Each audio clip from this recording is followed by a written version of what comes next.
Si alguien más quiere subir, puede venir, ¿eh? Madre mía. Bueno, pues gracias. Creo que ahora sí, lo vamos a enfocar, no os preocupéis. Yo sí que voy a ser breve. A ver, voy a presentar a Vicente Valles, que es a quien habéis venido a escuchar en primer lugar, y por si alguien todavía no sabe suficiente sobre él, pues os diré, a ver, Vicente Valles es periodista, ha trabajado en numerosos medios de comunicación, pero sobre todo ha enfocado su labor profesional hacia la televisión. Tras pasar por Telemadrid, Telecinco y Televisión Española, desde 2011 dirige y presenta distintos espacios informativos en Antena 3. Además, en los últimos años ha moderado diferentes debates electorales, algunos de ellos con una audiencia de más de 10 millones de espectadores. En la actualidad presenta y dirige Antena 3 Noticias 2, el de las 9 de la noche, el informativo líder de audiencia en nuestro país, que acumula ya nada menos que 28 meses seguidos como la edición más vista en España. Y por si todo esto fuera poco, Vicente Valles también escribe libros. El primero fue sobre la llegada de Donald Trump a la presidencia de Estados Unidos, el segundo sobre la estrategia de política internacional de Vladimir Putin y un tercero, Operación Kazán, que trata sobre una trama de espionaje en la que se ven implicados el KGB, la CIA y el CNI. Los premios periodísticos que ha recibido no los voy a citar porque son muchísimos, pero vamos, un Ondas, una Antena de Oro, un Iris, un Francisco Cerecedo y un larguísimo etcétera. Pero lo más importante es que hoy Vicente Valles está aquí porque quiere hablar de periodismo.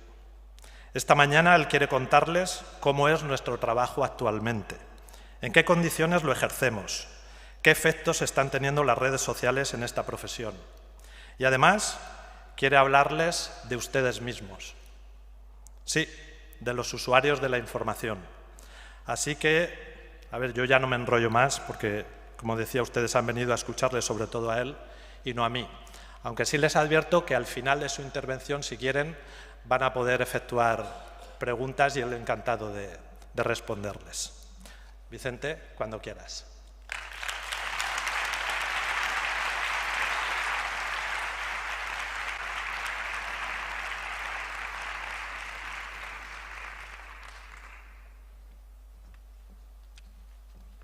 ¿Qué tal? Muy buenos días.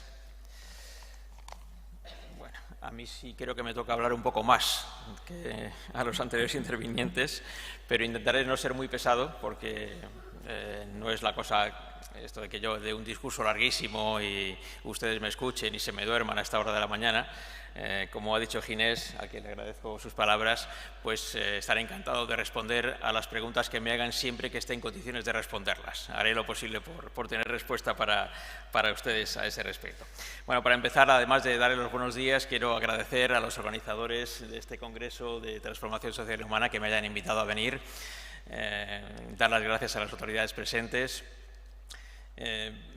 Yo no soy alicantino, pero soy un habitual usuario de Alicante, por razones familiares, y vengo bastante a Alicante, bastante menos de lo que me gustaría venir, y bueno, decía el presidente de la Diputación, todas aquellas personas que han ido viniendo poquito a poquito hasta quedarse, no descartemos que eso acabe ocurriendo cuando tenga la posibilidad de hacerlo yo también, porque hay lugares en los que se está bien, hay lugares en los que se está estupendamente y luego está Alicante, de manera que ojalá tenga la posibilidad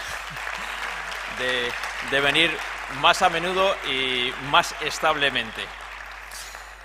Bueno, me toca hablarles del mundo en el que yo me muevo, de la información, que no es un mundo que esté reservado para los periodistas. Los periodistas tenemos la responsabilidad de transitar por un derecho constitucional del que disfrutamos en las democracias, desde luego en la nuestra también, que es el derecho a la información, que tiene mucho que ver con la libertad de expresión.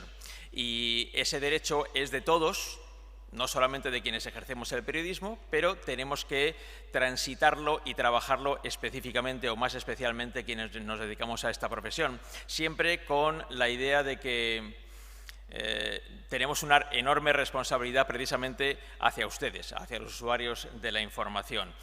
Vivimos en una época en la que las cosas han cambiado muchísimo. Si aquí se habla en este Congreso de transformación social y humana, desde luego la transformación de los medios de comunicación ha sido también muy grande en los últimos años. Quienes tenemos la edad suficiente recordamos cuando solamente había 2 canales de televisión en nuestros televisores en casa. Recordamos cuando había unos poquitos periódicos que para leerlos no se podía entrar en Internet, sino que había que ir al kiosco y comprarlos. Ese ejercicio que ya se ha perdido o se está perdiendo muy aceleradamente, pero todavía se puede hacer. Los jóvenes no lo saben, pero se puede ir al kiosco y comprar un periódico y todavía te lo dan en papel.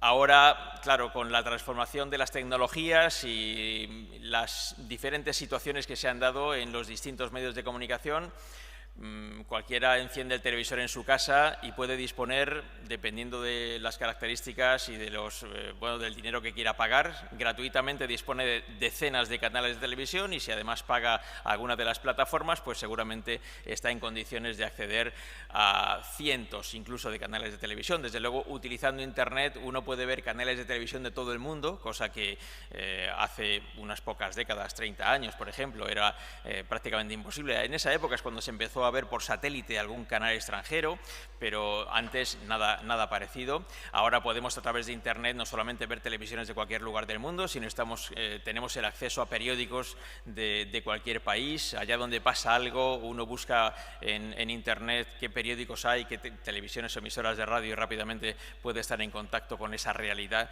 que nos puede resultar muy lejana, y todo eso ha cambiado muchísimo. Ha cambiado muchísimo también la situación desde que existen las redes sociales. Ya no solamente los medios de comunicación, tanto la prensa, la radio, la televisión, como los medios de comunicación que se emiten a través de Internet, sino también la aparición de las redes sociales, que ha convertido la comunicación en una cosa mucho más transversal, mucho más horizontal, ya no solamente vertical, de quienes comunican y quienes son usuarios de la comunicación, sino de quienes comunican y quienes también pueden comunicar a través de las redes sociales aquello que deseen.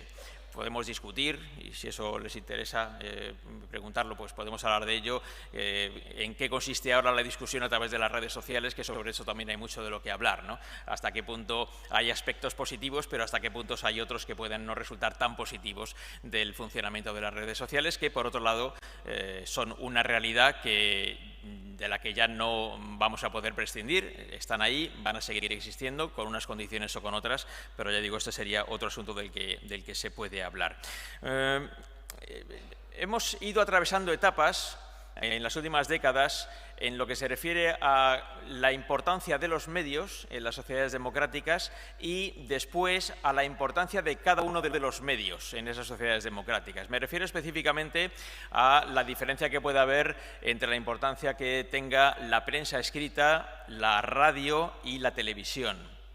La importancia desde el punto de vista de la influencia, muy especialmente en el ámbito político, ha sido tradicionalmente de la prensa escrita. Difícilmente ha sido algo distinto de un titular en la primera página de un periódico lo que realmente ha influido más en los aspectos sociales y políticos de países democráticos como el nuestro. Pero eso ha ido variando. Las emisoras de radio, determinado tipo de programas de radio con comunicadores muy conocidos, han ido teniendo con el paso de los años una cuota de influencia social y política muy importante, que ha ido rivalizando con la tradicional influencia que siempre han tenido los medios escritos en la historia. Lógicamente, los medios escritos fueron los primeros que aparecieron, como es natural. Las tecnologías fueron evolucionando cuando apareció ya la radio a principios del siglo pasado y después ya la televisión, pero la tradición de la prensa escrita seria es la que primero ha generado una gran influencia en los ámbitos políticos y sociales en los respectivos países. Ya digo, después determinados comunicadores a través de la radio han tenido una enorme influencia, pero siempre quedó un poco de lado el aspecto televisivo. Por parte de los partidos políticos siempre se ha tenido muy en cuenta, y seguramente muchos de ustedes lo recordarán en otros momentos, estas discusiones que siempre había, muy especialmente antes de unos procesos electorales, ahora estamos ya casi metidos de lleno en uno de ellos, sobre cuántos minutos dedican en cada televisión a cada uno de los partidos políticos y se hacían mediciones. Tal televisión le ha dedicado 5 minutos a este partido y solo 3 al otro. Y se obligaba prácticamente, incluso por ley, a igualar el número de minutos que en cada televisión se dedicaba a cada uno de los partidos políticos. Y muchas veces yo me preguntaba sobre esto, diciendo, bueno, pero si tú dedicas 5 minutos a un partido político determinado y es solo para criticarle, ¿por qué van a querer que hagan lo mismo con el otro partido, el que está protestando, para que también haya 5 minutos que le critiquen, ¿no? Bueno, esta es una discusión bastante absurda, pero que se convirtió casi en ley. Y de hecho, en las televisiones públicas, muy especialmente, todavía dependen de una legislación que les obliga en los procesos electorales a hacer un reparto equivalente al número de escaños que cada uno de los partidos pueda tener en las diferentes administraciones, sea municipal, autonómica o nacional. Esto es un asunto interesante de una legislación que probablemente ya se ha quedado muy antigua, igual que la legislación, por ejemplo, la ley en España impide publicar sondeos desde que faltan 6 días para las elecciones. Es una cosa que ya podría ser de hace 50 años, pero eso ya en estos tiempos es bastante absurdo y hay muchas maneras de sortear esa ley, como de hecho ocurre cuando, por ejemplo, un periódico de Andorra publica los sondeos que no se pueden publicar en España y uno entra por Internet y los lee. De manera que es una cosa bastante absurda. En otros países ya no existe ese tipo de legislación porque se ha ido cambiando por razones evidentes. Igual que la ley que exige, por ejemplo, que el día previo a las elecciones no haya campaña electoral, esto que llamamos la jornada de reflexión, que más allá de que sea algo ya anacrónico, la verdad es que es un descanso para todos. Así que cuando llega el sábado de reflexión uno descansa después de ser los políticos, desde luego, porque ya no tienen que hacer campaña, aunque siguen trampeando con estas cosas de, bueno, vamos a organizar un paseo con la familia para que vengan los medios y nos sacan una foto el sábado previo a las elecciones del domingo y estas cosas que, bueno, a los medios nos viene bien porque tenemos alguna imagen de los candidatos el día antes, que si no, no tenemos mucho de lo que informar en la jornada previa, pero la verdad es que es un descanso. Pero objetivamente es algo que ya los tiempos lo han superado. Y hay países, por ejemplo, en Estados Unidos se puede seguir haciendo campaña incluso el mismo día de las elecciones, y de hecho lo hacen. Es una cosa también llamativa que no está en nuestras costumbres políticas, pero sí está en las costumbres de otros países. Pero volviendo a lo que estaba hablando, de la influencia diferente de los diferentes medios de comunicación. Decía que la televisión había quedado en algún aspecto rezagada en lo que se refiere a la influencia social y política con respecto a la influencia que sí han tenido durante mucho tiempo y siguen teniendo la radio y muy especialmente el gran titular de prensa.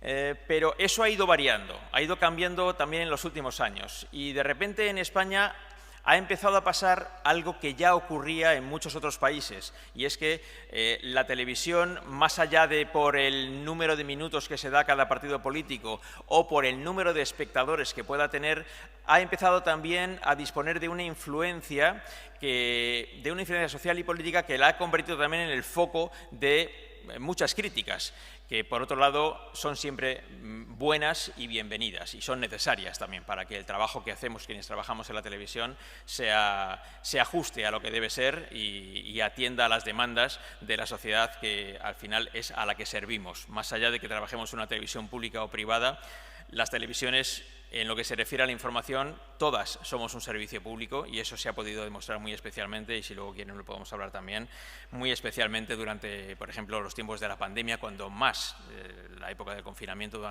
cuando más se necesitaba. De manera que la televisión ha conseguido empezar a rivalizar en influencia con otros medios de comunicación y en este momento hay una multiplicidad tal de medios que creo que es algo de lo que nos debemos felicitar en una sociedad como la nuestra. Es difícil que haya alguien que no encuentre en todo el espectro de diferentes medios de comunicación, uno en concreto o incluso varios medios de comunicación que reflejen aquello que le gusta que se refleje, de manera que refleje, por ejemplo, sus ideas. Este es otro asunto interesante sobre cuál es el motivo por el cual nosotros buscamos un medio o buscamos otro medio de comunicación, pero que tiene mucho que ver, lógicamente, con la agenda política. Los políticos aquí presentes seguramente me podrán confirmar cómo no suele gustarle mucho a los políticos que sean los medios de comunicación los que marquen la agenda política.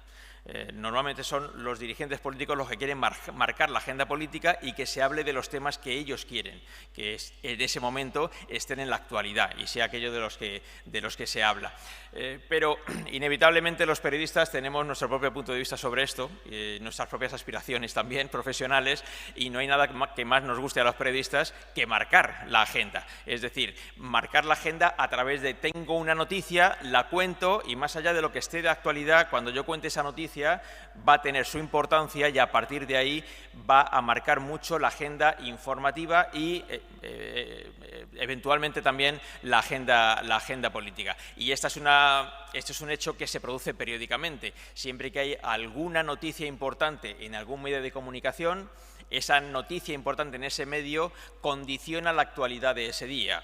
Y a partir de ahí se habla mucho de eso y quizá menos de otros temas que podrían haber estado en la agenda previa, marcada por quizá los dirigentes políticos, quizá por el gobierno de turno en alguna administración y que de repente aquello queda en un segundo plano. En estos días, pues si uno echa la vista atrás, en las últimas 2 semanas, los asuntos que han ido marcando la agenda política que seguramente no estaban en la lista de asuntos que determinados poderes públicos hubieran querido que estuvieran en esta lista. Sí, ahora, por ejemplo, el número de delincuentes sexuales que se están beneficiando de la aplicación de la ley del solo sí es sí, no es un asunto que seguramente estuviera en la agenda política de quienes intentan marcar la agenda política. Sin embargo, se ha convertido en el gran asunto o uno de los grandes asuntos de estos días, para disgusto de quienes preferían que no se hablara de este tema. Y esto puede ocurrir igual, en este caso hablamos del Gobierno de la Nación, pero podría ocurrir igual para gobiernos autonómicos, provinciales o municipales. Ocurre muy a menudo, ocurre de hecho permanentemente, y esto genera disputas muy habituales entre los cargos públicos importantes y los medios de comunicación, que siempre tenemos una relación, digamos, un ten con ten que nos mantiene tensos, En general para bien, yo lo creo, porque ese tipo de tensiones positivas hacen que siga funcionando la democracia, y eso es un asunto que yo creo que nos debe importar muchísimo a todos. En el ámbito de la influencia, siempre hay muchas discusiones, la influencia de los medios en la cosa pública. Yo siempre recuerdo el caso de un grandísimo periodista de televisión que se llamaba Walter Cronkite, que marcó una época en Estados Unidos, en los años 60 muy especialmente, 60 y 70. Ya murió hace unos años, pero estuvo, no sé, 20, 25 años presentando y dirigiendo el informativo de más audiencia en Estados Unidos por las noches. Walter Cronkite era una gran personalidad en aquella época, hasta el punto de que en Estados Unidos se le conocía como el tío Walter, porque era el personaje más familiar. Todas las familias cenaban todas las noches viendo a Walter Cronkite contar las noticias durante media hora.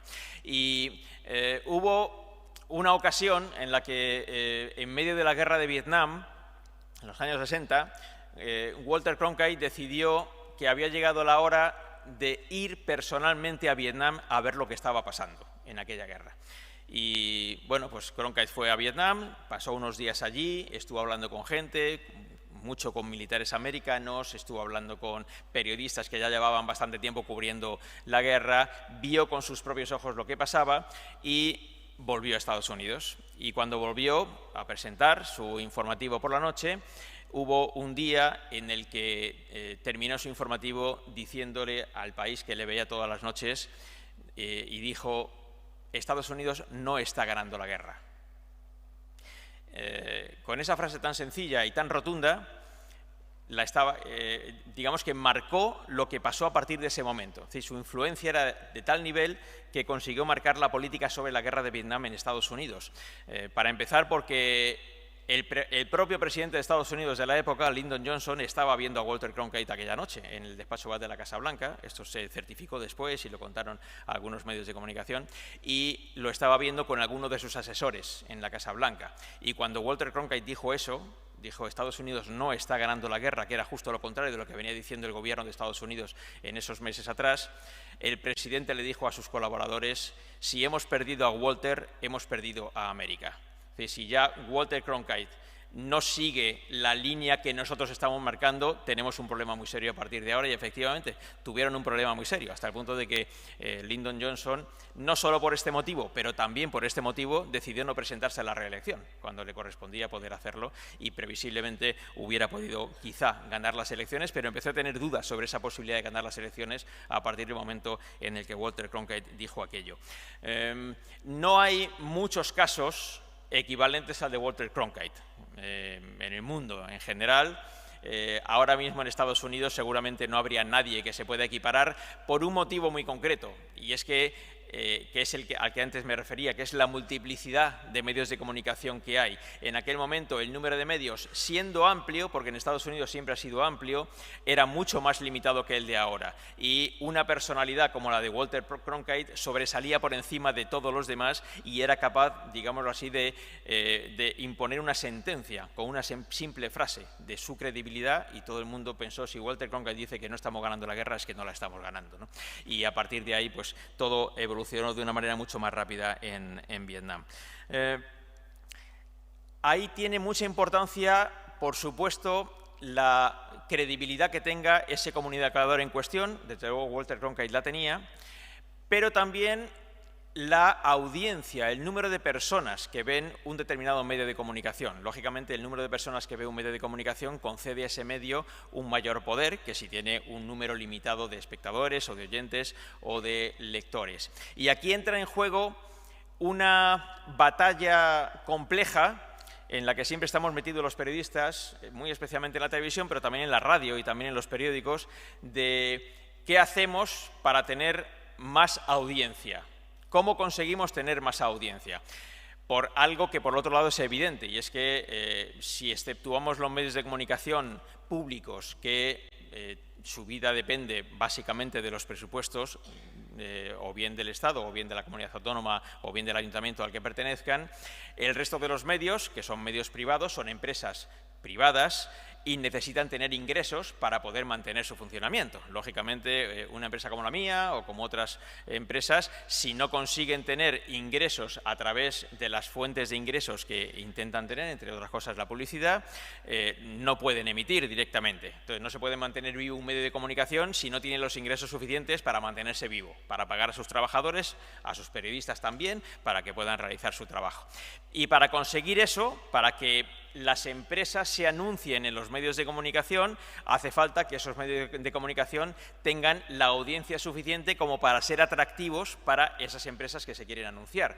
Lógicamente, si tú tienes 4.000 espectadores, no es igual que si tienes 4 millones de espectadores. Para las empresas que se anuncian no es exactamente lo mismo, hay una gran diferencia.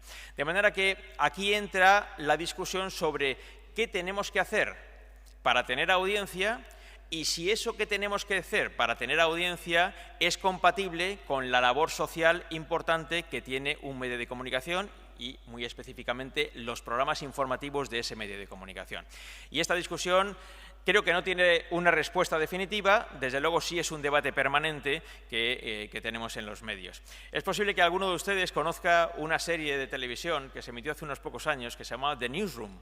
The Newsroom era una serie que yo creo que duró 3 o 4 temporadas y reflejaba la vida en una redacción de televisión, de una cadena de noticias en Estados Unidos. Y en uno de los primeros capítulos están contando que esa cadena de televisión concreta está empezando a tener serios problemas de audiencia. De repente están viendo que cae el número de espectadores todos los días, tienen un programa estrella que se emite por la noche que también ha ido bajando de audiencia y tienen que resolver ese problema porque la bajada de audiencia ha tenido como resultado equivalente una bajada de ingresos por publicidad y la empresa empieza a tener serios problemas económicos. Entonces ahí se monta un gabinete de crisis y el máximo responsable financiero de la empresa llama a capítulo al máximo responsable informativo de la empresa, al director de los programas informativos. Y hay una reunión. Y en esa reunión, pues el director financiero le explica al director de informativos los graves problemas económicos que están teniendo, le saca unos gráficos, un papel con los gráficos de las audiencias, como la curva de audiencia ha ido bajando, bajando, bajando, y al mismo tiempo, la curva de publicidad ha ido bajando equivalentemente a la bajada de la audiencia. Y entonces, el de los informativos, que sabía perfectamente lo que estaba pasando y tenía esos números igual que el jefe financiero, le dice: bien, soy consciente del problema que tenemos, así que vamos a hacer algo nuevo, le dice al director financiero. El director financiero pone una cara de entusiasmo inmediato, y que se le acaba al poco tiempo, porque el director de los informativos le dice: vamos a hacer algo nuevo. Y le dice: ¿qué es eso nuevo que vais a hacer? Pues vamos a contar las noticias y a ver qué pasa.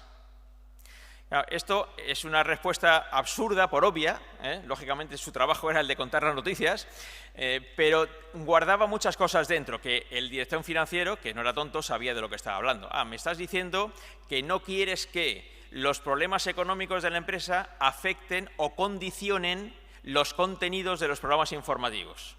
Y efectivamente esa era la gran discusión. ¿Hasta qué punto tenemos que modificar el contenido de nuestros programas informativos en la televisión o en la radio, o nuestra línea informativa en un periódico, para que suban los ingresos publicitarios, porque sube a su vez la audiencia de nuestro medio de comunicación? Tremendo este asunto para nosotros, desde luego. Yo, que ya llevo muchos años trabajando en televisión, he asistido a varias reuniones como esta que reflejaba esta serie de Newsroom, y siempre con la misma temática, porque las he vivido y siempre me ha hecho mucha gracia ya. La cuarta vez que viví una reunión como esta, además he vivido muchas reuniones como estas y además en varios medios diferentes, pero siempre con la misma temática. En esto somos muy universales cuando nos ponemos a hablar de ello en diferentes medios de comunicación. Y es que siempre nos dicen: ¿y no estaréis dando demasiada información seria y quizá debamos dar más sucesos y más entretenimiento en los informativos? Y claro, te pones a discutir sobre este asunto, porque esta también es una de las grandes discusiones eternas de los periodistas, que yo se la he contado muchas veces, igual que me la contaron a mí cuando yo era un estudiante de periodismo, se la he contado muchas veces a estudiantes de periodismo, y es la gran discusión de nuestra profesión, que es ¿qué tenemos que priorizar? Si lo importante o lo interesante. La propia pregunta ya es tremenda, porque hay que suponer que lo importante no interesa. Pero la pregunta tiene su sentido. Puede haber cosas muy importantes que resulten ser muy poco interesantes para la generalidad del público que tiene que atender a nuestro medio de comunicación. Les pongo algún ejemplo. En estos días, sin ir más lejos, estamos metidos de lleno en los debates parlamentarios sobre los presupuestos generales del Estado. No hay debate parlamentario más importante en el año que el de los presupuestos generales del Estado, porque es ahí donde se decide qué hacemos con nuestro dinero. Tenemos estos ingresos y tenemos que dar de estos ingresos una partida a la sanidad, una partida a la educación, una partida a la atención social, una partida, lo que sea. Y tenemos que decidir dónde ponemos el dinero de nuestros impuestos. Nada hay más importante que eso. Eso es lo que condiciona todo lo que vaya a pasar el año que viene. Y, sin embargo, desde el punto de vista informativo, es muy complicado conseguir que, por ejemplo, un espectador de televisión esté delante de la televisión un minuto escuchando a alguien hablar de cómo se debate sobre los presupuestos generales del Estado en el Congreso de los Diputados. Aquí podemos ver la diferencia entre lo que resulta interesante y lo que es importante. ¿Qué tenemos que hacer los periodistas? ¿Cómo podemos priorizar? ¿Damos mucha información importante del estilo presupuestos generales del Estado, sabiendo que cuando estemos contando esa noticia el contador de espectadores va bajando y bajando y bajando y bajando? ¿O tenemos que asumir ese coste porque nuestro trabajo y nuestra obligación es informar sobre el debate de los presupuestos generales del Estado? Bueno, pues en esto hay corrientes de opinión en mi profesión, y hay periodistas que consideran que lo interesante es lo que debe marcar, es decir, aquello que los espectadores quieren ver es lo que nosotros tenemos que ofrecer, y otros que consideran, y yo me incluyo, consideramos que hay que intentar atraer a los espectadores hacia los asuntos importantes y que ahí tiene que entrar en juego el talento de cada cual para conseguir convertir en interesante aquello que es importante. Ahora, les digo que plantear esto que acabo de plantear es mucho más fácil que luego conseguirlo, porque realmente hay cosas que son muy difíciles de convertir en interesantes por muy importantes que sean.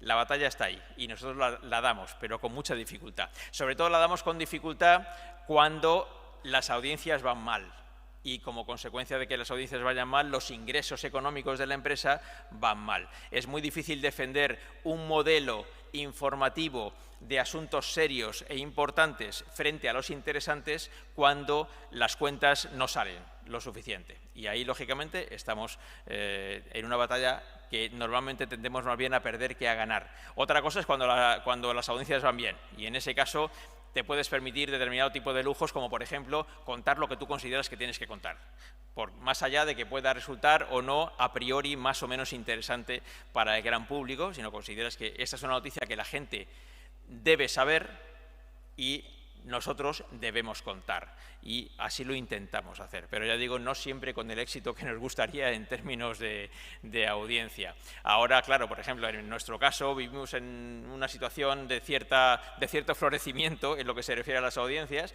y podemos ir por ese camino.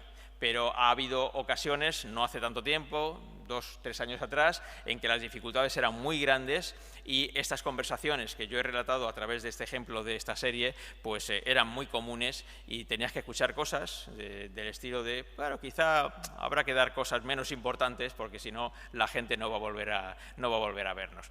Pero luego aquí hay mucha trampa, muy específicamente en el ámbito televisivo, porque el número de espectadores que puede tener un programa de televisión, me refiero a un informativo, no un programa de televisión, un informativo en concreto, un informativo de televisión, depende de varias cosas, no de una única cosa. No depende únicamente del trabajo que hagamos los periodistas que trabajamos en ese informativo en concreto, sino que depende también en un porcentaje nada desdeñable de, por ejemplo, el programa que va adelante.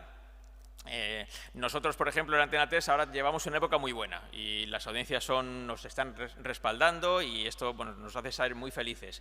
Sin embargo, anoche, hicimos la peor audiencia que yo recuerdo en varias décadas, gracias a que España estaba jugando a la misma hora su partido contra Japón en el Mundial de Fútbol. De manera que la importancia que tiene lo que tú llevas delante y lo que llevas enfrente en otras cadenas de televisión marca muchísimo el número de espectadores que tienes. Ayer por la tarde, antes de empezar el informativo nuestro, hicimos una porra entre los compañeros de hasta dónde iba a llegar el castañazo que nos íbamos a dar. Y efectivamente yo perdí porque yo era un poquito más optimista de lo que luego ha pasado realmente. O sea que ha sido bastante peor de lo que yo me temía todavía, ¿no? Y vendrán días peores porque conforme pasemos, porque vamos a seguir pasando eliminatorias, conforme pasemos eliminatorias la cosa se irá complicando todavía más hasta que termine el Mundial.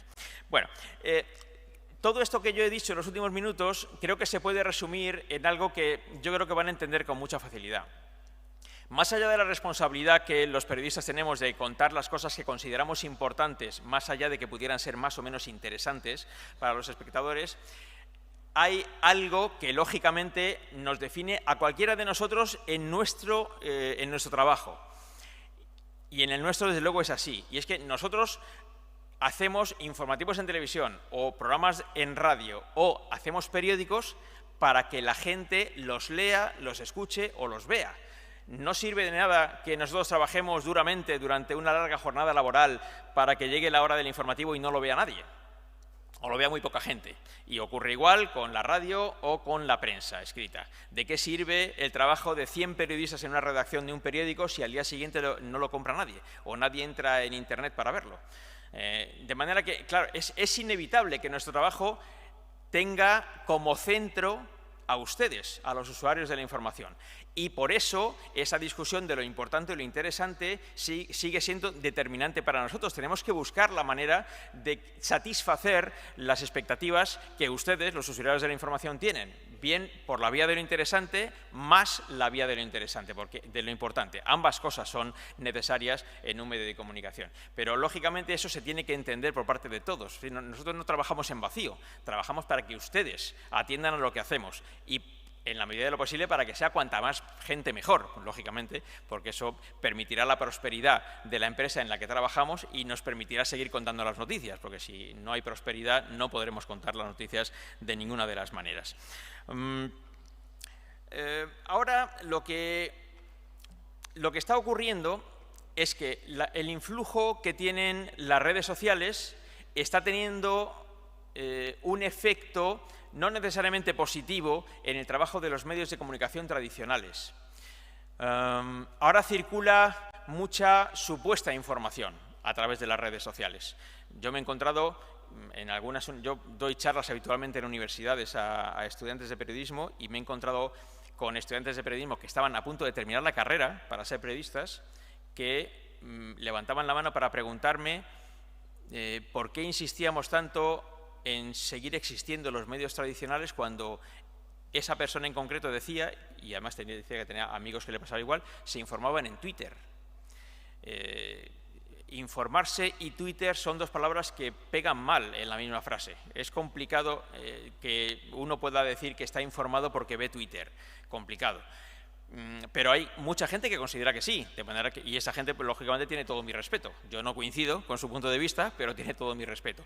Pero esto es una realidad en la que vivimos y con la que tenemos que transitar por la sociedad y a través del tiempo, porque esto va a seguir existiendo, más allá de que ahora Elon Musk se haya hecho cargo de Twitter y no sabemos si lo va a cerrar o lo va a ampliar o lo va a explosionar o qué va a hacer con ello, ¿no? Pero va a ser interesante seguirlo, por cierto, lo que pueda ocurrir ahí. Pero es evidente que cosas que ocurren en Twitter acaban trascendiendo a los medios tradicionales y no siempre para bien.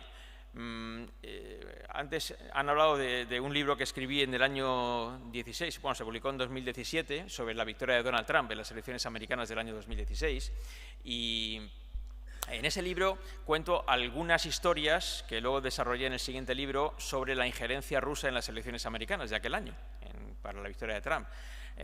Mi tesis no es que Donald Trump ganó las elecciones americanas gracias a la injerencia rusa como único elemento que hizo que ganara las elecciones. Mi tesis es que la injerencia rusa fue uno de varios elementos que ayudaron a Donald Trump a ganar las elecciones, pero desde luego no fue el único. Había otros motivos muy importantes que hicieron que Donald Trump sorprendentemente ganara aquellas elecciones. Digo sorprendentemente porque nadie preveía que aquello fuera a ocurrir. Pero en aquel libro yo explicaba en qué había consistido parcialmente la injerencia rusa hasta donde se sabía en aquel momento. Luego se supieron más cosas. Hasta donde se sabía en aquel momento era que a través de las redes sociales se hacían circular noticias, muchas noticias falsas. O, casi peor que eso, hacían circular noticias parcialmente falsas, que hacían sospechar a la gente que eran ciertas cuando había muchos elementos falsos en aquella noticia. Y lo más relevante no era ya solo que circularan a través de las redes sociales, que circulaban mucho, sino que en alguna ocasión algunas de esas o bien noticias falsas o bien noticias medio ciertas acababan saltando al ámbito de los medios tradicionales, que se supone que tenemos la responsabilidad de verificar las cosas antes de ponerlas al servicio del público. Y esto ocurrió mucho en aquellas elecciones y ha ocurrido mucho a partir de entonces en casi todos los países. Ese es un problema real, no deseable, pero inevitable, porque ya está ocurriendo y eso no lo va a poder frenar nadie, porque tampoco, aunque alguien cerrara Twitter, cosa que yo creo que no acabará ocurriendo, habrá otras redes sociales por las que siga circulando información falsa o información cierta a medias, con una parte de falsedad muy destacada. Hubo un ejemplo, yo lo contaba en ese libro, de alguien que hizo circular la sospecha de que Hillary Clinton y Bill Clinton eran los jefes de un grupo de pederastas en Estados Unidos. Esto durante la campaña electoral. Y aquello circuló.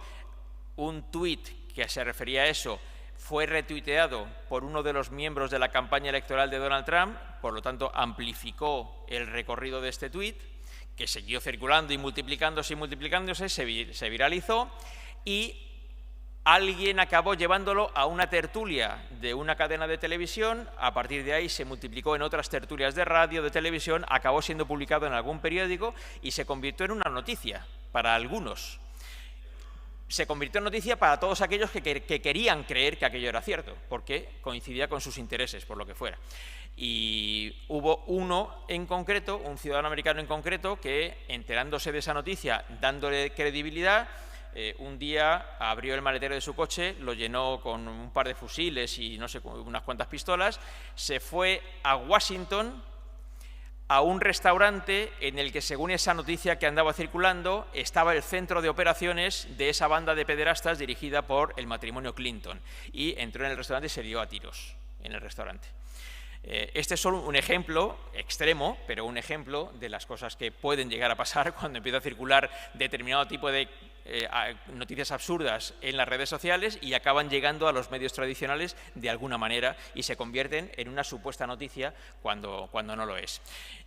Y esto, en términos menos extremos, sigue pasando ahora en muchos lugares, de manera que esto es algo ante lo que todos, periodistas desde luego, pero también los usuarios de la información, tenemos que estar todos prevenidos, saber diseccionar aquello que es más creíble o menos creíble. Una noticia no necesariamente lo es por el hecho de que coincida con mi punto de vista o me vaya a favor. Puede irme a favor y no ser cierta.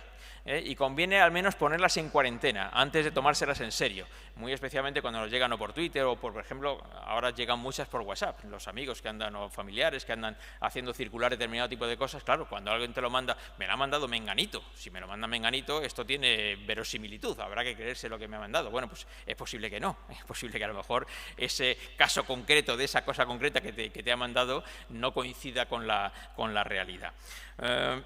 Y esto lo que ha hecho ya de un tiempo a esta parte, hace ya tiempo, y no solo en Estados Unidos, por supuesto también aquí en Europa, en España también, es una especie de, ¿cómo lo diría?, de salvamización del debate político.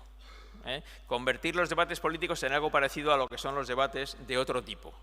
De esto de que el griterío vende mucho, el griterío atrae a muchos espectadores, a muchos lectores, a muchos oyentes, y bueno, esto ni siquiera lo calificaré, cada cual decidirá si le gusta más o le gusta menos, es una realidad que existe, simplemente lo quiero poner de manifiesto para al menos animar a una cierta reflexión sobre este asunto. Una reflexión que tiene mucho que ver con esta permanente discusión que hay en torno al trabajo que hacemos los periodistas sobre la objetividad. ¿Quién es el periodista objetivo?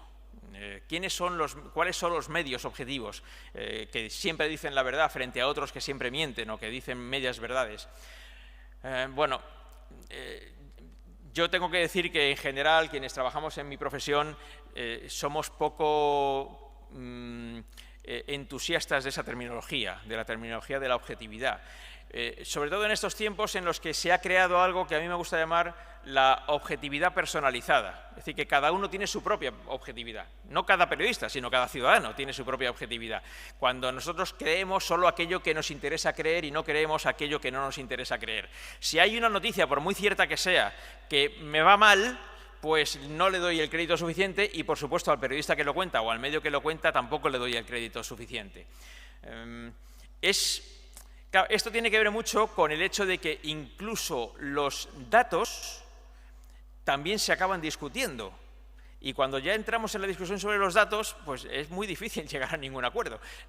Lo tradicional es que se discutían las opiniones. Podíamos debatir sobre, bueno, mi criterio es este, el tuyo es este otro. En nuestra redacción, por ejemplo, y en todas las redacciones de los medios de comunicación, hay diferentes criterios sobre cuáles son las noticias que tenemos que contar. Yo les contaré, cuando se nos acusa muchas veces de manipular la información a los periodistas, yo les digo que es que nuestro trabajo consiste en, a primera hora de la mañana, de 1000 noticias posibles, decidir cuáles vamos a contar y cuáles no. Porque a lo mejor en un informativo que dura 35 minutos como el nuestro, caben 20 o 25 noticias. Si tenemos 500 noticias disponibles y solo damos 25, inevitablemente estamos haciendo un ejercicio subjetivo. Porque cualquier periodista, si ponemos a 100 periodistas juntos con las mismas 500 noticias, habrá 5, 6, 7 noticias en las que coincidiremos, pero en el resto no, porque cada uno tiene su criterio, tiene su punto de vista sobre lo que es relevante para contar, sobre lo que es irrelevante para contar, sobre lo que puede ser importante, sobre lo que puede ser interesante, sobre lo que me interesa o me deja de interesar, sobre lo que les interesa a ustedes o les deja de interesar, de manera que en puridad el trabajo de manipulación lo hacemos permanentemente, porque todo el tiempo tenemos que estar decidiendo qué noticias damos y qué noticias no damos. Y el segundo paso es decidir cómo contamos las noticias que hemos decidido contar, que se pueden contar de muchas maneras. Se les puede conceder más tiempo, menos tiempo, podemos hacer un análisis en profundidad o hacer simplemente un análisis superficial, podemos dedicarle 10 minutos o dedicarle 30 segundos y, de hecho, en muchas de esas noticias en las que todos los medios coincidimos que hay que darla, cada uno lo da de una manera. Y hay formas de contar las noticias que pueden ser consideradas más o menos subjetivas por cada cual o más o menos objetivas. Pongamos, le voy a poner dos ejemplos, además, con diferentes partidos y dirigentes políticos para que nadie se enfade y que vean que esto es muy equilibrado y muy equidistante. Quizá algunos de ustedes recordarán una de las principales promesas electorales que hizo Mariano Rajoy en la campaña que le llevó al poder, en el año, si no recuerdo mal, 2011, finales de 2011. El principal reclamo electoral que tuvo el Partido Popular en aquellas elecciones fue la promesa de bajar los impuestos. Iban a bajar los impuestos. Estábamos en plena crisis económica, si lo recuerdan, la crisis financiera que empezó en 2008 y el país estaba en una situación semicatastrófica. Seguramente recordarán que nos pasábamos los días contando cuánto había subido hoy la prima de riesgo. Ya nadie se acuerda de aquello, pero yo sí lo recuerdo. Todos los días teníamos un gráfico. Hoy ha llegado a 500, llegamos a 620 y tantos, a 630. Fue una catástrofe. Bueno, pues en aquella época Rajoy se presentó a las elecciones prometiendo bajar los impuestos. ¿Qué ocurrió? Que en el primer Consejo de Ministros del nuevo Gobierno subieron los impuestos. Claro, esa noticia se puede contar de muchas maneras. Una manera es decir, buenas tardes, el Gobierno, el Consejo de Ministros, acaba de subir los impuestos, tal, el IRPF, tal y tal, sin más. Es una noticia objetiva. El Gobierno ha subido los impuestos y tú das el dato de cuánto ha subido por los tramos del IRPF, etcétera. Hay más maneras. Una segunda, por ejemplo, un poco diferente de esta. El Gobierno ha subido los impuestos 3 semanas después de prometer que los iba a bajar. Es absolutamente objetivo. Es un dato objetivo, pero no es el mismo titular. Y habrá a quien le guste mucho el primer titular y a quien le guste más el segundo. Pero no se puede decir que ninguno de los dos titulares sea falso ni medio falso. Ambos son ciertos, pero son dos maneras distintas de contar la misma noticia. Traspasando, como dicen en Estados Unidos dicen en el Congreso, el pasillo es lo que divide al Partido Republicano del Partido Demócrata, en donde se sientan los representantes y los senadores. Pues traspasando el pasillo en el hemiciclo, escuchamos muchas veces al presidente Pedro Sánchez decir que no indultarían a los dirigentes independentistas y luego se produjo el indulto. Con esa noticia también hay dos maneras más, pero al menos dos maneras de contarla. Simplemente decir el Consejo de Ministros ha indultado a los dirigentes independentistas o el Gobierno ha indultado a los dirigentes independentistas después de prometer que no lo haría. Las dos formas de contarlo son objetivas. En una das un tipo de información y en otra das otro tipo de información. Y aquí entra el valor de la elección de los usuarios de la información, no solamente de los periodistas, también de los usuarios de la información. Hay usuarios de la información que, ejerciendo su propia responsabilidad como tales usuarios y tales ciudadanos, deciden que siempre se informan por este medio de comunicación concreto y no por ninguno más. Hay otros que deciden que, más allá de que yo tenga un criterio propio y una opinión propia sobre los asuntos de actualidad, me gusta leer, escuchar opiniones de otros que no opinan exactamente lo que opino yo, porque considero que me enriquece escuchar esas opiniones, aunque no coincida con ellas. Y eso ya es una elección, lógicamente, de cada uno de los usuarios de la información. Yo en eso tengo mi criterio, yo soy un usuario, claro, lógicamente yo soy periodista y tengo la obligación no solamente de ver mi ombligo, sino de ver el ombligo de otros también. Y entonces yo me paso el día leyendo todo tipo de periódicos, escuchando todas las emisoras de radio y viendo varios canales de televisión. Pero no soy un usuario normal en eso, porque es mi profesión y lógicamente tengo otras obligaciones. Pero ustedes no tienen esa obligación, sin embargo sí pueden tener ese criterio de informarse a través de varios medios de comunicación, más allá de que ustedes tengan su propio punto de vista previo y lo quieran o no cambiar en función de lo que pueda decirle alguien en otro medio que tenga otro criterio. Había un periódico en Estados Unidos que yo creo que era el USA Today, que hace algunos años, no sé si lo sigue haciendo, pero hace algunos años hacía algo que a mí me resultaba muy tranquilizador, muy enriquecedor y que me parecía muy bien. El USA Today, igual que todos los periódicos del mundo, tenía su página editorial en la que expresaba su punto de vista sobre las cosas que pasaban. Ahí daba su opinión. En las otras páginas daba la información, pero ahí daba su opinión sobre las cosas que pasaban. Pero tenía el buen criterio de todos los días, debajo del editorial en el que ellos daban su opinión, le daban la palabra, le permitían escribir un artículo a alguien que opinaba justo lo contrario de lo que opinaban ellos. Y entonces en su página editorial tenían nuestra opinión y la opinión contraria. Y esto era una cosa que a mí me parecía un ejercicio magnífico, muy democrático además, ¿no? Así que más allá de que tú tengas tu punto de vista y que lo expreses, está muy bien conocer lo que opinan quienes tienen el criterio diferente, incluso contrario al que puedas tener tú. Pero esto no se puede decir que esté teniendo mucho éxito en nuestras sociedades últimamente, donde la polarización es lo que realmente nos está llevando, creo que por el peor camino posible, ¿no? Estos días, si uno ha estado atento a lo que ha pasado en el Congreso de los Diputados y en el Senado, iba a decir, bueno, los últimos días, últimas semanas y quizá últimos meses, ¿no? Pero estos últimos días, con una mayor intensidad, ha habido momentos en los que daban ganas de decir, bueno, casi vamos a terminar la sesión, váyanse a descansar a casa y ya mañana reflexionen y vuelvan a ver si son capaces de decir algo que no sea un insulto hacia el que está enfrente. A lo mejor pueden tener un poquito más de inteligencia a la hora de hablar sin necesidad de insultarse los unos a los otros, ¿no? Y es un poquito desalentador, pero el grado de polarización que hay está llevando a eso, en buena medida por la negativa de todo el mundo o de mucha gente a entender que quizá alguna de las cosas que dice el que opina lo contrario de lo que opino yo está bien dirigida y a lo mejor se puede tener medianamente, aunque solo sea medianamente en cuenta, aunque solo sea eso, medianamente en cuenta. Y voy a terminar porque creo que ya estoy hablando más de la cuenta y quiero dejarles también si tienen alguna pregunta que plantearme. Creo que hablando de la objetividad de las acusaciones de manipulación y de todo esto de lo que hemos hablado en este ratito, hay algo que deben tener en cuenta y que los periodistas creo que lo apreciamos mucho. El periodismo en estos tiempos no es solamente contar el qué, por decirlo de otra manera, contar qué ha pasado, sino también es contar por qué ha pasado. Y esa parte del por qué ha pasado es lo que en el mundo anglosajón llaman el news analysis, es el análisis de las noticias. El análisis de las noticias es algo fundamental, porque las noticias no se pueden simplemente arrojar al oyente, al usuario, al espectador, al lector. Hay que tratar de ponerlas en un contexto, de ponerlas en una perspectiva que haga al usuario de la información entender mejor por qué ha pasado eso. No solamente lo que ha pasado, sino cuáles son las motivaciones y cuáles pueden ser las consecuencias que aquello que ha pasado puede tener en el futuro cercano o lejano. Y esa parte, lógicamente, es opinable.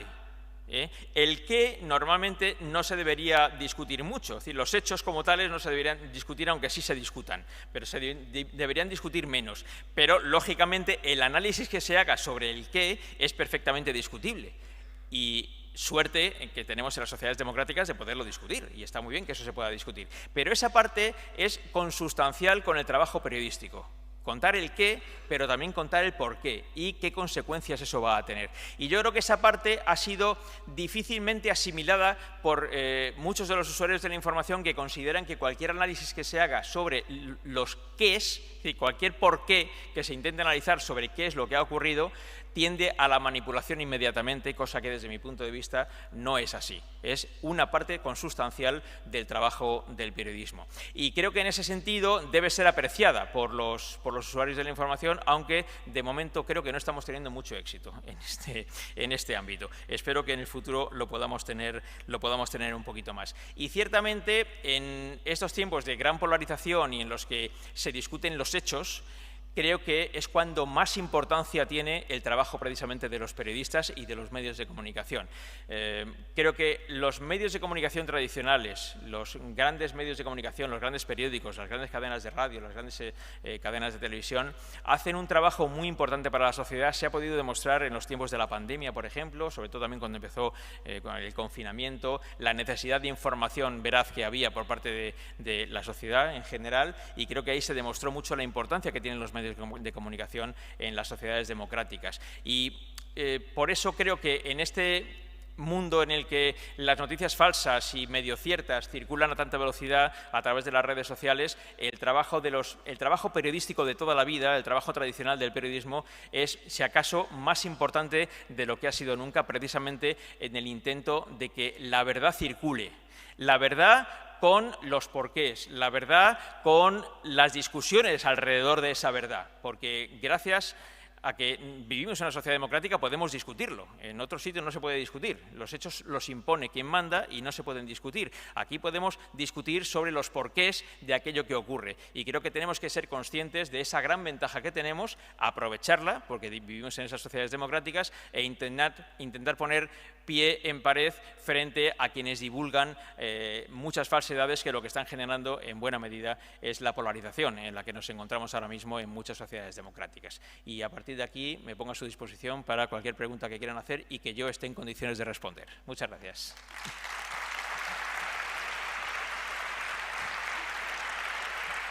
Gracias.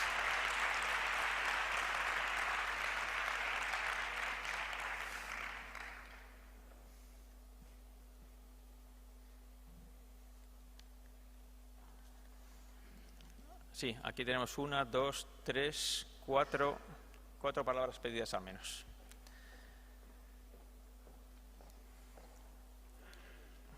Buenos días, Vicente. ¿Qué tal? Buenos Muchas días. gracias por tu magnífica intervención. Soy Rosalía Mayor, soy la presidenta de la Asociación de Periodistas de la provincia de Alicante. Te puedes imaginar que pues, puedo tener 50.000 preguntas que hacerte, pero voy a resumirlas en dos para... Una, ¿cómo se vive cuando uno está intentando hacer las cosas bien y está permanentemente señalado con el dedo diciendo que está fuera de la verdad? Y la segunda, ¿qué te parece la idea que tuvo el Gobierno, que no sé si se hará o no, que los medios de comunicación le dejen un espacio para explicar ellos mismos cómo son sus noticias? Vale. Gracias. Bueno, gracias a ti. Bueno, sobre la primera cuestión, creo que la primera vez que ocurre te suele resultar extraño, porque no te ves en esa situación, así que no los periodistas, como hay una vieja máxima de nuestra profesión, que es que los periodistas no somos noticias, los periodistas contamos las noticias, no nos dedicamos a ser la noticia sino a contarla, ¿no? Y entonces te encuentras en un ambiente en el que tú no te encuentras a gusto porque no es tu territorio, estás en un territorio ajeno, que no te pertenece y en el que además no quieres estar. A partir de la segunda o la tercera vez que te pasa ya se normaliza la situación, porque ves que además esto no le ocurre a un periodista. Esto es una sucesión de casos en la que ya pues, la colección de periodistas a los que les ha ocurrido esto ya no caben en un libro. Ya podemos hacer casi una enciclopedia de periodistas que han tenido esta misma circunstancia, ¿no? Con lo cual entras en una fase de normalidad en la que ya no le prestas la más mínima atención. Normalidad no porque sea normal, porque no es normal. Normalidad porque ocurre muy a menudo. Y entonces, bueno, pues ya simplemente ocurre muy a menudo, sabes que periódicamente va a ocurrir en cuanto haya alguien que no acepte una verdad porque no le gusta que se conozca, pero ese es el trabajo de los periodistas. Había un periodista argentino que definía así noticia es aquello que alguien no quiere que se sepa. Y si hay un empeño que tenemos los periodistas es precisamente contar cosas que no se saben, cosas ciertas que no se saben, y seguiremos contando cosas ciertas que no se saben. Y la segunda era... Ah, sí. Bueno, eso no va a ocurrir. No creo que se pueda hacer más. Simplemente eso no va a ocurrir.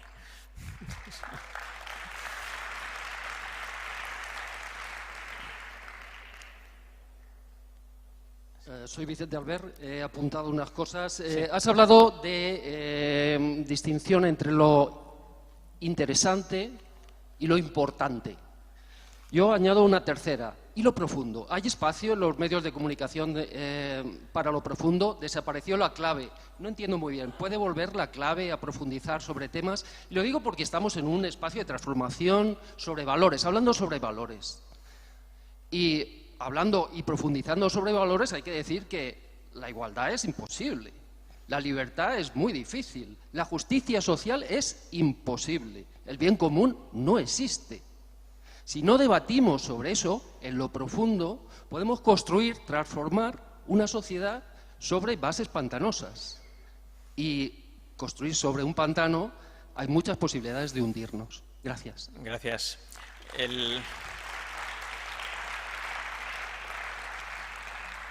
El caso de la clave es, creo que es un ejemplo perfecto de lo que estabas comentando, pero lo voy a poner en el contexto. Antes hablaba de lo que son los hechos y lo que luego es el contexto de los hechos. ¿Sería deseable tener un programa como La Clave en estos tiempos? Sería magnífico, magnífico. ¿Tendría éxito un programa como La Clave en estos tiempos? Esto es más discutible. Y ya hubo un ejemplo concretamente con La Clave. La Clave histórica se emitía, para empezar, se emitía en la segunda cadena de televisión española, ni siquiera en la primera. Cuando solo había 2 televisiones, no se emitía por la principal, sino por la secundaria. Y en aquella época no había competencia. No había televisiones privadas que pudieran competir con otro tipo de programas de entretenimiento para robarle espectadores a La Clave. Pero ya en aquel tiempo, teniendo la posibilidad de emitir un programa en profundidad como La Clave en la primera cadena de televisión española, no se emitía en la primera, se emitía en la segunda. Aquel programa desapareció y Antena 3, cuando nació, lo recuperó. Una cadena privada, que depende de la publicidad para sobrevivir, no de los presupuestos generales del Estado, se permitió el supuesto lujo de intentar recuperar un programa en profundidad. Y duró muy poco porque no lo veía nadie. Antes hablábamos de la necesidad de las audiencias. El problema no es que se pongan o no se pongan programas en profundidad, sino que alguien los vea. Si la gente los viera masivamente o con el número suficiente de espectadores como para que tuvieran una posibilidad de supervivencia, esos programas existirían. Y algunos programas de ese tipo se han intentado reflotar, por ejemplo, en las cadenas públicas, pero incluso las cadenas públicas que no dependen para su supervivencia de la publicidad, los han terminado por retirar. Entonces, claro, yo antes he puesto durante un tiempo el foco en los periodistas en mi intervención, pero también durante un rato lo he puesto en los usuarios de la información. Para que algo perdure en los medios de comunicación, necesita que la gente lo vea. En Estados Unidos, que es un caso que conozco bastante bien, Estados Unidos es el país en el que empezaron las televisiones, en los años 40. Ahora todavía, este año además se celebra el 75 aniversario del programa más antiguo de la televisión en el mundo. El programa más antiguo de la televisión en el mundo se llama Meet the Press, es Encuentro con la Prensa. Es un programa que se emite desde principios de los años 40, los domingos por la mañana en la cadena NBC. Es un programa de tertulia política y de entrevistas políticas. Y ese programa existe porque tiene todavía un cierto número de espectadores suficiente. Ahora bien, domingo por la mañana. Sí, no estamos hablando de un día de diario en máxima audiencia, un domingo por la mañana. Pero dentro de lo que cabe, lo están sosteniendo porque tiene un número mínimo suficiente de espectadores para sobrevivir. En Estados Unidos hay una cadena de televisión, que es la televisión pública, que no es equivalente a las televisiones públicas europeas, no es como la BBC ni como Televisión Española. Es una cadena muy pequeñita que ni siquiera suele tener fondos públicos, sino que vive con fondos de empresas patrocinadoras, de mecenas, por decirlo así. Y es una televisión con muy poquita audiencia, pero con un montón de programas en profundidad, pero con muy poca audiencia. Entonces, aquí el problema no es que no haya programas en profundidad, sino que no los hay porque seguramente no conseguirían o no han conseguido, cuando los ha habido, el número suficiente de espectadores. Y esa es una reflexión que tenemos que hacer, todos, no solamente los periodistas, sino todos. Buenos días. Hola. ¿Se oye? Sí. Muchas gracias, Vicente, por las muchas aportaciones. Soy Paco Huigues. Gracias. Bueno, muchas cosas muy interesantes, pero quería referirme, en efecto, en este ámbito de la objetividad. Has comentado que uno de los que no existe, es decir, algún autor lo ha llamado la objetividad entre paréntesis, ¿no? Porque los seres humanos al final no somos capaces de ver la realidad independientemente de nuestros esquemas mentales y de nuestras ideologías y formas de... Entonces, la pregunta que te quiero hacer es decir, tiene que ver con... los construccionistas han hablado de que los medios de comunicación no solo reflejan la realidad, sino que crean realidad. Cuando estamos viendo en todos los medios que la mitad de las informaciones son sobre violaciones, sobre asesinatos, es decir, y en cambio hay muy poca información sobre temas de solidaridad, es decir, eso por ejemplo, durante la pandemia, hubo muchos episodios de solidaridad, que eso de algún modo estimula a otros justo lo contrario de lo que ocurre cuando lo que sale continuamente y la mayor pues es de asesinatos, etcétera, de una parte totalmente negativa de la realidad. Recuerdo hace muchos años apareció en un país donde había una normativa que el 50% de la información tendría que ser positiva. Bueno, quisiera saber tu opinión sobre el tema. Sí, gracias. Sí, quisiera saber si la cumplieron, esa normativa. Sí, yo coincido básicamente en esa opinión. Y es verdad que quizá ese es un aspecto que conviene que revisemos los periodistas en nuestra actividad. Creo que quizá hay un exceso de mito al respecto. Sí, efectivamente, hay muchas noticias desagradables del tipo de sucesos y etcétera, aunque quizá no sean tantas como muchas veces se ha dicho, o quizá ahora son menos de las que había antes, porque se ha podido comprobar, contrariamente a la idea que podía haber hace unos años, se ha podido comprobar que ese tipo de noticias tampoco atraen tanto a la audiencia como algunos pensaban. Y por eso yo creo que van limitándose, no desapareciendo, pero sí limitándose. Tampoco podemos hacerlas desaparecer porque hay noticias que hay que contar y esas son algunas de ellas. Pero es verdad que quizá tengamos que reflexionar en ese sentido de promocionar un poco más ese tipo de noticias positivas, que ciertamente también se producen. Yo, desde luego, estoy deseoso de que haya buenas noticias para contarlas. Yo muchas veces lo discuto allí con los compañeros en la redacción. A veces, sobre todo cuando las cosas económicas van mal, en cuanto tengamos un pequeño dato esperanzador de que las cosas pueden ir a mejor, vamos a contarlo, porque eso efectivamente muchas veces relanza las posibilidades de que esa posibilidad tenga éxito. Y la economía, por ejemplo, tiene mucho que ver con el estado de ánimo de las sociedades. Cuando el estado de ánimo es positivo, es más fácil que las cosas vayan bien que cuando es al revés. Y creo que tiene razón y tenemos que reflexionar sobre eso, sí. Se nos acabó el tiempo. La culpa es de Ginés. Bueno, para terminar, quisiera darle las gracias por estar esta mañana a esta hora tan intempestiva aquí para asistir a esta charla. Agradecer de nuevo a los organizadores de este Congreso de Transformación Social Humana que me hayan invitado, porque bueno, venir a Alicante, aunque sea para llegar a primera hora de la mañana y marcharme ahora al mediodía, incluso así merece mucho la pena venir aquí. Espero venir con un poquito más de tiempo y más a menudo, así que muchísimas gracias por estar aquí y muy buenos días.